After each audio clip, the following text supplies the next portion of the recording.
Hello, my friends, and welcome back to the Neurodiverging Podcast. My name is Danielle Sullivan, and I am your host. Thanks so much for tuning in today. Today, we are talking to a wonderful guest expert, Loren Rosaldo-Maldonado, who is an internationally recognized author, HR executive, and cultural intelligence consultant. I am really excited to share what I learned from her about cultural intelligence with you. Before we dig into that, I just want to thank my patrons over at patreon.com/neurodiverging. Because of the patrons, we are able to produce this podcast almost every week.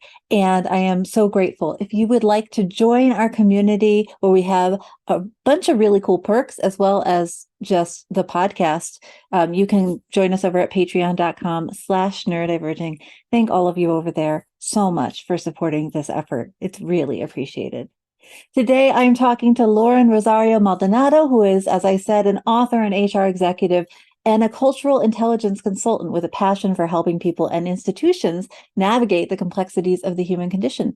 Loren is also a late identified ADHDer. She is currently the chief people scientist at Cultura Inc, and she's releasing a book very, very soon called Becoming the Change, The Power of Cultural Intelligence. The book provides readers with a distinct and thought-provoking perspective on how embracing cultural diversity can unlock personal growth and foster a deeper understanding of oneself and the world. Today, Loren and I are talking all about the intersections of neurodiversity inclusivity in the workplace and cultural intelligence in the workplace. In many ways, neurodiversity mimics cultural diversity, though they are not the same. And so there's all sorts of intersections between the two topics that Loren and I were able to tease apart a little bit. I hope you'll really enjoy the interview. I had a great time. Loren is a fantastic guest, and I hope you learned something from it. Enjoy. So welcome to the podcast, Loren. I'm so happy you're here. To start us off, would you be willing to just tell folks a little bit about who you are, where you are in your life right now, and what your passion projects are?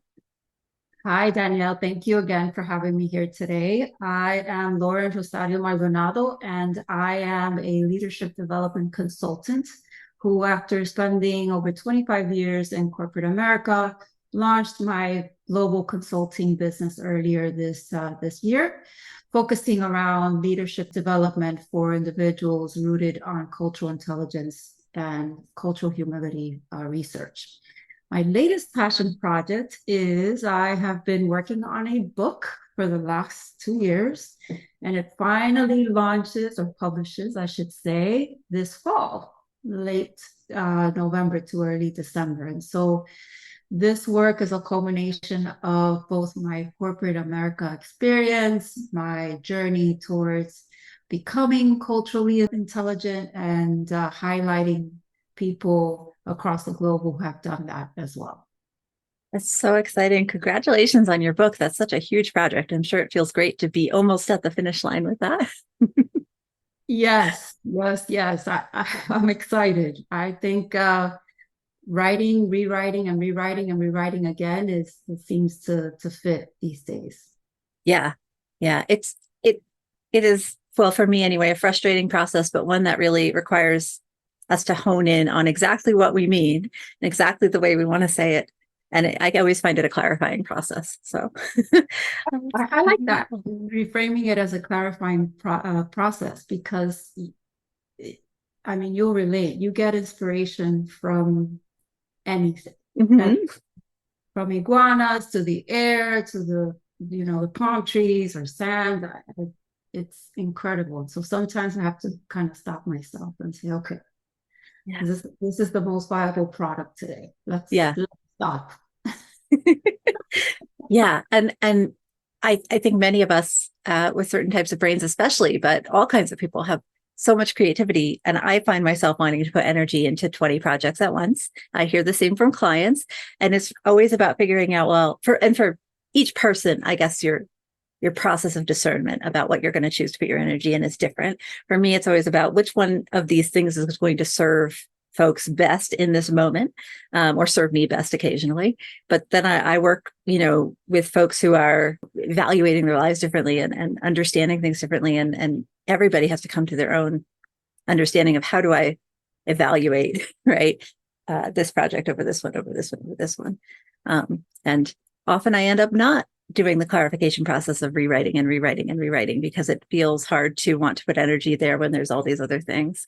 So Yes, it's a big process. I can totally relate. I only have one child, but if you have children, I can equate it to having multiple children, right? The first one, you follow the book to the T.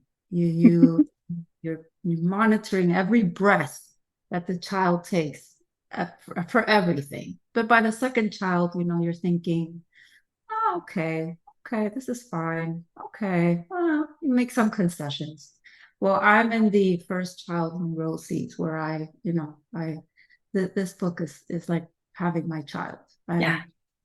the clarification process is that much more painful because I'm thinking, well, and what about this? And what happens if this person reads it? And I want to reach this one. And there's many, many rabbit holes. Yes. Yes. You want to serve everybody all the time, and it's not a reasonable expectation to put on yourself or anyone. Yeah. Well, speaking about your book, and I'm very excited to get my hands on it. Can you tell folks, we haven't discussed cultural intelligence on this podcast before, really at all, I think, maybe a little bit sideways occasionally.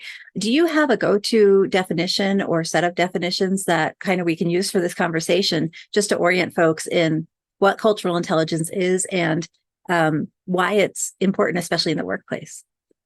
That's a brilliant question. And to put it simply, it's a framework that helps you understand differences.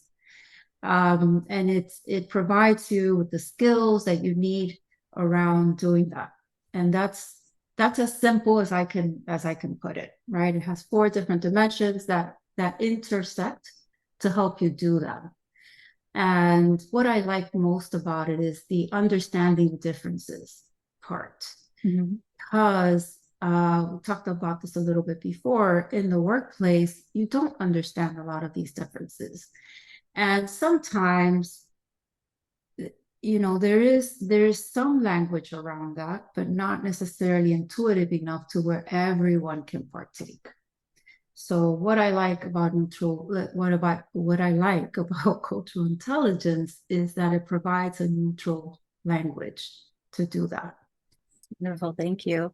So how would you say that cultural intelligence as a framework fits in or doesn't with sort of neurodiversity framework of this idea that we maybe have a broad range of different kinds of brains? There's a cultural piece of, our societies, our languages, our politeness norms, all the stuff that comes in and how we communicate and understand each other. And then there's also this sort of neurological layer, right? That does it sort of fit on top? Does it interthread with it? How would you, or what do you? I think the latter. It definitely interthreads. I love that. I'm going to use that if that's okay. Oh, please. I'm glad it's helpful. It does apply because part of the myth that is ascribed, whether implicitly or explicitly, to culture is that it has to do with ethnicity and race. Mm-hmm. And if we, I'm sure you know this and the audience knows as well, diversity has 12 dimensions, right? And each one of those dimensions is in and of itself a culture. A culture represents the way that we do things around here, our beliefs and our values. An operations department does not have the same beliefs as finance or HR, right? Or definitely not marketing. They have different beliefs. They have different ways in how they approach their work and how they do their work. And so those are subcultures within an organizational culture.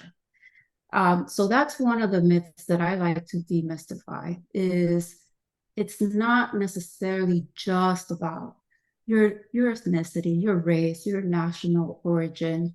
It's about all parts of you, right? How they intersect to create a multidimensional person.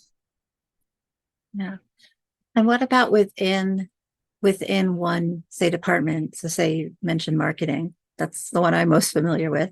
When you have different kind of mini cultures within a department, how does that affect communication? How does that affect, or I guess maybe another way to ask would be, what are some basic sort of go-to strategies for folks who are hitting kind of cultural roadblocks when we do all have the same values and the same goals theoretically. That question makes sense? It does. It's basically Okay. you all know the what, but you may have a different how, right? You know what you want to accomplish, but you all accomplish it differently. And neurodivergence is no different from that. So using to your example about a marketing department who has different people that prefer different ways to do their work, first understanding that what, everyone is clear on that what, and then create a space for dialogue about the how, right? Understand that your how doesn't have to be my how, and that we can both live in our how while still coexist so that we can get to the what, if that makes sense. Yeah, absolutely. Having a lot of dialogue, not monologue, but dialogue around that topic helps create understanding. So that once you have that understanding, that creates the knowledge that you need to strategize differently. And once you come together and you strategize on how you're going to approach getting to the what, then it's going to create more synergy, right? The team is going to be more motivated because all of a sudden they understand, oh, okay, you like to approach it that way. I am going to approach it this way, and then we'll connect at different intersections to make sure that we're aligned to get to the what. Thank you very much. One question I have, a lot of the clients that I work with are in positions at work where they feel very motivated about their jobs. They like what they do. They feel like they have a good handle on, their bullet point, what they're supposed to be accomplishing in their job. But they maybe need to do something a little differently. Sometimes this is neurodivergent. Sometimes it's just personal preference. Maybe they need to get up and take walks occasionally, or have a screen reader available, or wear headphones in the office, or some kind of basic accommodations. A lot of clients report difficulties kind of getting management or higher ups to understand that the employee is trying very hard to do their work as agreed on for the greater value of the company or the department. And instead they're seen as sort of troublemakers or people who just want to do it different, And I wonder if you've bumped into ways to, or if you have ideas for how can individual employees within an organization who are bumping into these challenges, but are very self-motivated and want to maintain their jobs and like their jobs, are there ways to sort of argue management around to recognizing that there need to be different hows, as you said, right? That we're all in the same what, we're all in the same values, but that our hows can and should be different? Yeah, absolutely. Everyone has a voice, whether there's a space for it or not, everyone has a voice. And actually summoning the courage to use that voice is the first step. Right? I remember I interviewed someone for my book who happened to be neurodivergent, and he had a boss who approached work completely different and didn't understand his need for structure. Yeah. The supervisor was very informal in her approach, called for impromptu meetings and things like that. And that would drive, this person's day just mad because he needed the structure in order to get to the what, right? That was his how. But he summons the courage to talk to her about it and explain why he needed that structure. And why interfering with it would then interfere with his ability to get to the what. And once he did that, she took a step back and educated herself more on what it meant to provide structure for him, because she asked, well, what does structure look like for you? And so it became a dialogue. And they agreed to work towards creating that structure within her informal style, so that neither side had to change their how, they just coexisted within. And so it is a great success story, and there may not be as many success stories like that, but it's an example of the importance of having a dialogue, understanding what you need in order to succeed in your role, and then creating a dialogue with management, with executives around what that entails and why it's important. Mm-hmm. I think that's the key here, is to help management and leaders understand why that's important, not what the science says or what the research says behind that particular diagnosis, but what you, the person, needs in order to make the how work for you so that you can get to the what. Thank you. The framing's really helpful. I think that I do have clients who have engaged in a dialogue with higher ups and had a lot of success. I also have clients who, for whatever reason, are not in a safe space to disclose, and so you can ask, right, for some basic things without disclosing a diagnosis in many cases, but some companies won't even listen to you without those diagnoses, which is very frustrating. And I've seen a lot of clients, they either succeed in opening a dialogue and management is responsive and something, they're able to continue forward in creating a plan of accommodations or opening up the house to the whole department. I also see clients who and I feel very frustrated on their behalf, who are so motivated to succeed and feel like their job is contributing to a greater good in some way, but then end up having to separate themselves away from their work and their excitement in their work because management isn't open to a dialogue, right? That the client is just shut down instead. And so I love the idea of if it has to be on us, right? If the system isn't going to change by itself and it has to be on us to have the burden to go and change it, that there's a framing of bringing it up as we both want this, I need to do it this way to get to this point, right? And can you let me do this, right? Or can we talk about how I can accomplish both of our goal, in my own way? So that's really helpful. This is what I like about the cultural intelligence framework, because everyone has this neutral language that kind of separates the emotion from the dialogue, right? I myself have experienced it. When I was diagnosed, I was an adult and I was an executive. I was completely afraid to talk about it for the longest time because I first needed to process myself. And I struggled for the longest time with things like managing my time and managing the slew of things that come your way on a day-to-day basis. But once I summoned the courage to talk to my team about it, we became allies in that, they then understood why I behaved in certain ways or why I approached my work in certain seemingly odd ways. Is because of, what made me the person. And so once they understood that, then we had a dialogue about, okay, kind of check-ins, right?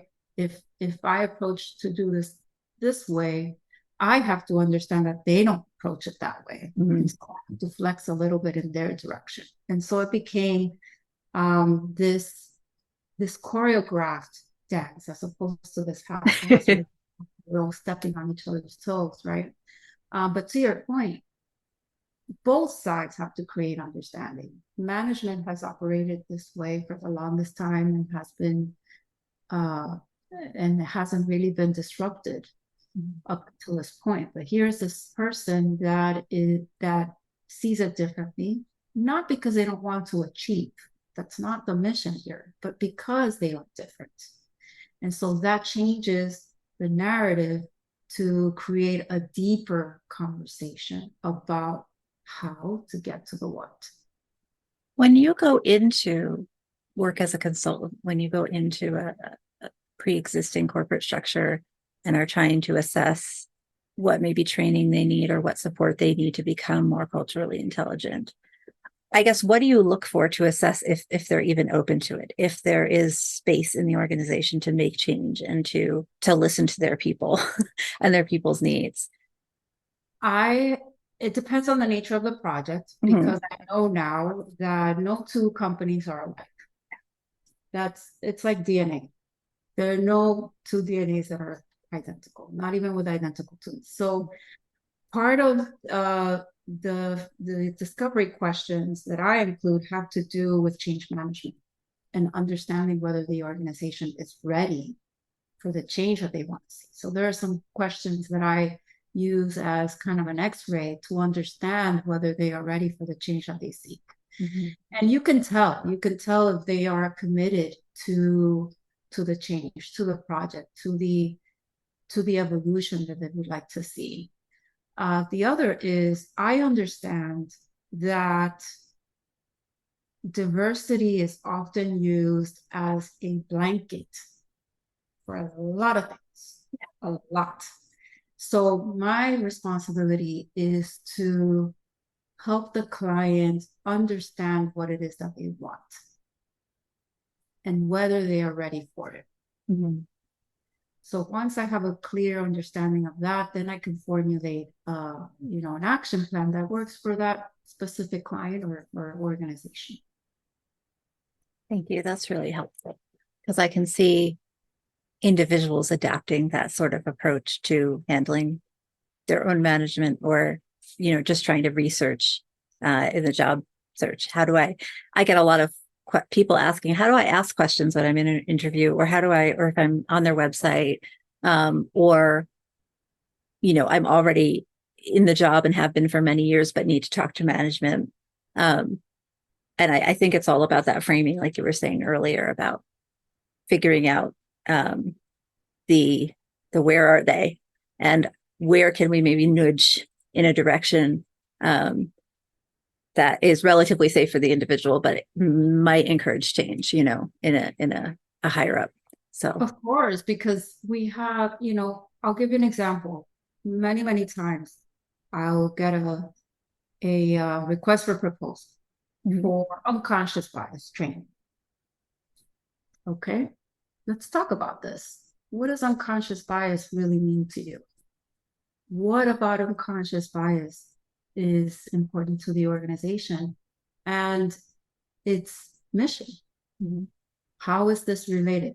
And once we go down that road of discovery, it turns out to be something else that they need, right? So to your point, a lot of times they start at a certain with a certain perspective, and then they end up with another, because these terms are used as blanket terms for everything. And so our job, right, is to narrow down that specific need so that we can help be an ally. What are some maybe soft skills that folks can train on or learn more about that encourage more cultural competence within a corporation? Sure. There's a lot of programs out there that help develop cultural competence. One of them, I'm a little biased, but I'm going to say it, the Cultural Intelligence Institute is one of my favorites, not because I am A, certified, and B, I'm doing a fellowship there, but because it's, up until now, it has been one of the most comprehensive when learning cultural competence in our own backyard. Mm-hmm. A lot of the cultural competence training and development you see out there is oriented towards the global organization, right? Working with different cultures outside of the United States. Hofstede is one that is very, very good. Actually, he was a pioneer in bringing cultural competence work to the United States, particularly for multinationals who had a presence in many other countries outside of the US. There's the culture map from Aaron Myers, who also has an assessment that you take, and you can learn how to develop your cultural competence in different domains. There's also another one called My Guide, and I apologize because I don't remember the name of the organization, but it is another assessment that you take, and it helps you keep track of your progress along the way. And I would say, first off, start knowing yourself, your history, your heritage, where you came from, where your thoughts, your beliefs, your values came from, and how they came to form you, the person.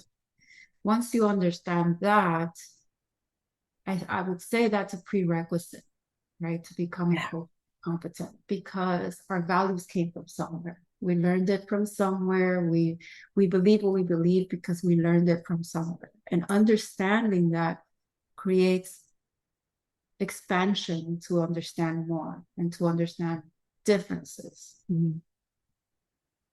Thank you. Listeners, I'm going to put some links to some of the things Loren just mentioned below. If you want to check them out, we'll have to Google and find them. We work a lot on values in coaching. I think that, and I've talked about this before on the podcast, I think that a lot of folks, especially late identified adults, come in and are sort of resetting almost their entire self-identity after getting the information around how their brain is working, and maybe reevaluating where they fit in their worlds.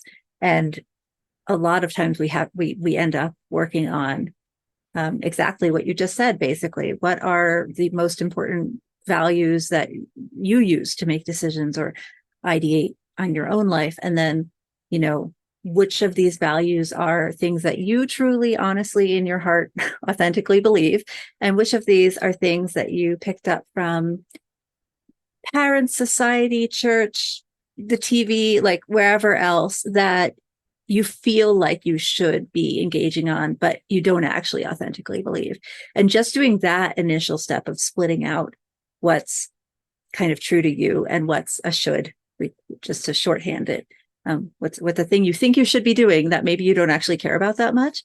On my own, I can say, and for other clients, I've seen it do a lot of the initial work of becoming curious about figuring out, everyone has these sets of values, and what are my values at work? What are my values with my family? What are my, it can be really mind blowing, I think, when you're in the space of not knowing who you are or where you are, what you're doing sometimes after a diagnosis.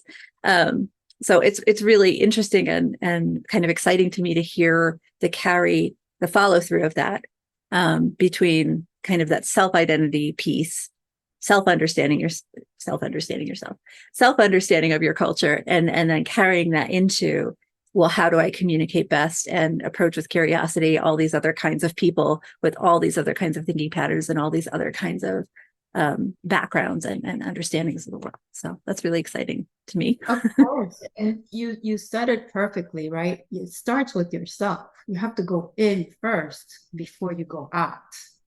So the in part is understanding that history, understanding where these values come from. So then you can sit there and take perspective, and then go out and seek perspective. Talk to others about it. Talk to others who are different, and then understand those differences. And once you do that, then you can coexist within those differences, right? Not to sacrifice or change your own values, but to understand. Because once you understand, then you can have a dialogue around that. Yeah. I think it's easier to find common ground too when you have more certainty around what your ground is. I think I've found that a lot of people seem to get stuck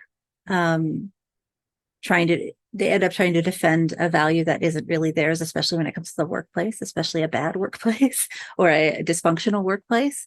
And having a really firm idea of what's important to me gives you a lot of information about how you're interacting with the other people in your life, whether that's your coworkers or your boss or your, whoever it is. So that's just been really helpful to my understanding. That's 100%. Yeah. I'm just sorry. I'm looking at my list of questions. Quite all right. What didn't I ask you that I want to give you time to like give your blurb about your book and your website and all the things. But outside of that, is there anything I didn't ask you that I should have asked you that you'd like to? I don't think so. I think, it's my mission is to really simplify the complex, right? This stuff can get very heady. It can get heady and heavy, actually. And my job, my mission, my purpose is to simplify it. Life is already complex enough. We don't need to add more complexity to it. And so finding the simplicity through this neutral language helps it helps, put emotions aside and really talk constructively about something that is so important to everyone, whether you are neurodivergent yourself, whether you are a relative of a neurodivergent individual, neurodiverse individual, whether you work with someone or lead someone who happens to be neurodiverse. You almost certainly do. Everyone needs to have a neutral language for discussing this, because if we don't, we can never help the person feel seen or heard. And ultimately, what we do want is to feel seen and heard, is to help others feel seen and heard. We just don't know how a lot of the time. Yeah. Thank you. And I think that validation piece feeds into so much of the validation piece. If everyone could feel more validated more of the time, I think we would get a lot more of the big problems solved a little bit faster, just because knowing that you're understood or that people are even trying to understand you brings so much more confidence and energy into the work we do, whether that's kind of professional space work or social justice work or any kind of human projects. So I'm so glad you said that. That's such an important piece, I think. Absolutely. And I don't want to negate the complexity about it. That's not at all what I, aspire to do. I've seen time and time again, and experienced it myself, how a lack of understanding can lead to so much conflict. And if you do a deep dive into each situation, time and time again, it comes from a place of misunderstanding. So understanding alone, starting with yourself, like you mentioned, understanding your values and validating those values, what they mean to you in your identity hierarchy, right? Then you can understand others who have a different identity hierarchy. And that's where you can create connection, because then you can validate that person's emotions because yours have been validated. Thank you so much, Loren. I really appreciate your time. Can you tell folks a little bit more about where they can find you online, and also your book? Where can they find that when it comes out? Absolutely. You can find more details about the book at lorenrosario.com. It's LorenRosario.com. You can find me on LinkedIn, Loren Rosaldo-Maldonado. It's LorenRosalio-Maldonado. You can also find more on Cultura's work at cultura.global. It's www.cultura.global. Thank you so much. I really appreciate it. Thank you so much, Danielle, and I appreciate you having me today. Thank you. Of course. I'm so glad we made it. Thank you so much for joining me today on the Neurodiverging Podcast. I hope you learned something. I hope you had a good time. Please check out the link to Loren's website at Cultura and also her book down below in the show notes. You can also find show notes, transcripts, and lots of other resources about the podcast on neurodiverging.com. And thank you again to my patrons for supporting our ability to do this podcast. If you'd like to join the Patreon for a couple bucks a month, you can get ad-free podcast episodes. You can get access to our weekly body doubling accountability group and our monthly parent meeting and hot seat coaching. All of that and more is at patreon.com/neurodiverging. Thank you all so much for being here today. And please remember, we are all in this together.